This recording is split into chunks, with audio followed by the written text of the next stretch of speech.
শুভ অক্ষয় তৃতীয়া। আজকে অক্ষয় তৃতীয়া। তোমাদের সবার সঙ্গে যেন আমার বন্ধুত্ব অক্ষয় থাকে। তোমরা সবাই কেমন আছো? আমি ঠিকঠাকই আছি। মর্নিং ওয়াকে বেরিয়ে পড়েছি। এটা একটা আমার মানে কি বলতে পারো, বিশেষভাবে ডেইলি রুটিন।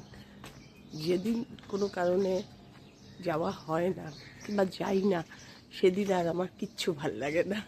মানে মর্নিংটাই আমি ঠিক ক্যালকুলেট করে গোছাতে পারি না। এই হচ্ছে ব্যাপার। দিনটা শুরু না করলে তোমাদের সঙ্গে এইভাবে আর আমার শুরু হয় না। সামনে ঘটছে, আমি তার পেছন পেছন বক বক করতে করতে। চলো দেখতে থাকো। আজকে হবে হয়তো বাবান বাড়ি আমার কাছে আসবে। বাবান মানে এখন স্কুল চলছে তো, এখন আষাঢ়িটা একদম মানে টাইমিং স্কুল থেকে ফেরত। পুরো দমে স্কুল শুরু হয়ে গেছে, পরীক্ষা পড়াশোনা, মানে স্কুল শুরু হতেই ওদের একদম ফুল সুইংয়ে। সামার ভ্যাকেশনের আগে তোমাদের মোটামুটি ভালো পড়া পড়িয়ে দেবে, যাতে তুমি সামার ভ্যাকেশনটা পুরো কাজে লাগাতে পারো। ঠিক আছে, টাটা। এখন পরে আবার তোমাদের সঙ্গে কথা বলবো। বাবান স্কুল যাচ্ছে।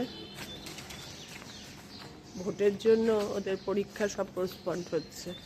24 তারিখের এক্সামটা পোস্টপন্ড হয়েছে। এখন 23 তারিখে তো একটা ভোট আছে। এখন আর মানে কলকাতায় ভোটের, কলকাতা না পুরো বেঙ্গলেই ভোটের একটা বিরাট হিড়িক চলছে। আমার একটু এদিক ফেরো। এখনই স্কুল গাড়ি আসবে, তুলবো, ব্যাস আমার মর্নিং ওয়াকের পর্ব শেষ।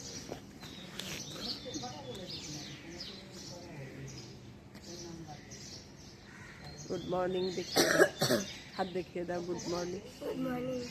বাবালি বাবলি, প্রচণ্ড গরম পড়েছে, অস্থির হয়ে উঠছে। অথচ দেখো এভরি ইয়ার এরমই গরম পড়ে, এবার যেন বেশি অস্থির লাগছে। মিড ডে ফ্রুটস খেতে বসেছি দুজনে। সব খাওয়ার রুটিন চেঞ্জ হয়ে গেছে, রান্না বান্না পুরো বন্ধ করে দিয়েছে। প্রচণ্ড গরম, প্রচণ্ড। মানে 7:30 8টা বাজলে পরে যে রোদ যে উঠছে করা, সে তো আছেই, রোদ তো উঠছেই, কিন্তু কিরম একটা কোমর গরম, তার সঙ্গে ঘামও হচ্ছে প্রচুর। মানে অক্ষয় তৃতীয়া, সে আর মানে মানুষ বুঝতেই পারছে যে অক্ষয় তৃতীয়া। আমাদের দুপুরের লাঞ্চ মেনু তোমাদের দেখাবো। পুরো গরমের জন্য চেঞ্জ, পুরো চেঞ্জ। বাবান স্কুল থেকে ফিরছে, উফ উফ, মানে ও যে বাচ্চা মানুষ, ও ক্লান্ত হয়ে যাচ্ছে। আমাদের তাই একটু জানালাম, বাপরে বাপ, মিডডেতে ঘরে টেকা যাচ্ছে না। মানে হয় এসি চালিয়ে থাকতে হবে দোতলায় থাকলে, আর না হলে একতলায়। কালকে একতলার ঘরেও জানো না, দুপুরবেলায় এত গরম লাগছে। আমি কর্তাকে বলছি স্ট্যান্ড ফ্যান আরেকটা লাগিয়ে দাও, এত গরম লাগছে। আর একতলায় না একটু মশার ঝামেলা আছে, যার জন্য দুপুরবেলায় মশারি টানিয়ে শুতে হয়। পাগল হয়ে যাচ্ছি, যেদিকে কাজ ফিরছি সেদিকে ঘাম। খুব ভয় পাই গো গরমকালটাকে। এই চলবে লং লাস্টিং নভেম্বর পর্যন্ত। মাত্র এপ্রিল, তাই বলছে কর্তা, মাত্র তো এপ্রিল। গরমের আমাদের লাঞ্চ মেনু দেখো, পেঁয়াজি, শসা, লেবু চটকানো, সব ভাতের সঙ্গে মাখবো বলে পেঁয়াজি দুজনের, কর্তারটা ছড়ানো ছিটানো, আর দই। সব রান্না বন্ধ করে দিয়েছে। এখন শুধু সকালে উঠে ফ্রিজে ভাত থাকতে বের করে বাটির মধ্যে ভিজিয়ে রেখে দিচ্ছি, আর পেঁয়াজি ভেজে নিয়েছি। গরমে আর পাচ্ছি না তো, একদম পাগল হয়ে যাচ্ছি গরমে, অস্থির জানো না। 9টার সময় থেকে যে রোদটা উঠছে করা, একদম বিকেল 5টা পর্যন্ত, তার সঙ্গে কুলকুলিয়ে ঘাম।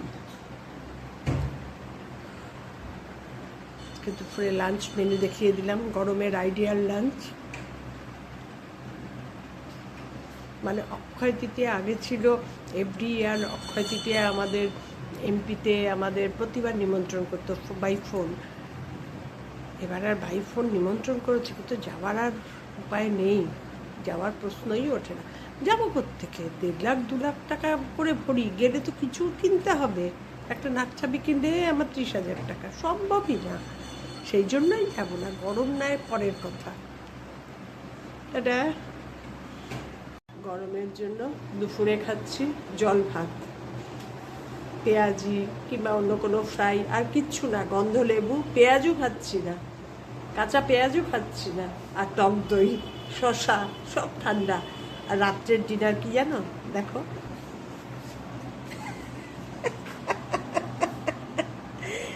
এইটা রাত্রের ডিনার কি আছে দেখাচ্ছি।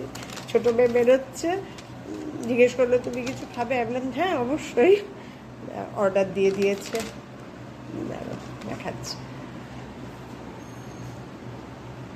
সিজারটা একটু দাও না গো, তুমি এখানে একটু সিজারটা দাও না। এটা এমনি কাগজের, খোলা যাবে।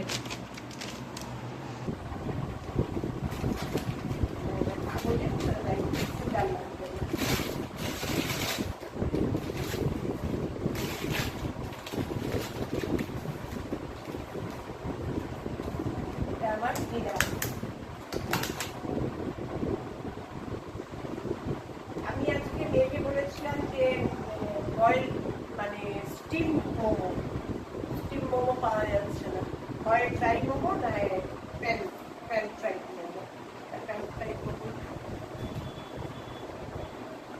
একটা প্যাকেটের মধ্যে থাকে হচ্ছে 6টা তো অ্যাট এ টাইম খেতে পারবো না, 4টে একদম বিলকুল খাবো, তারপরেই পেট ভর্তি।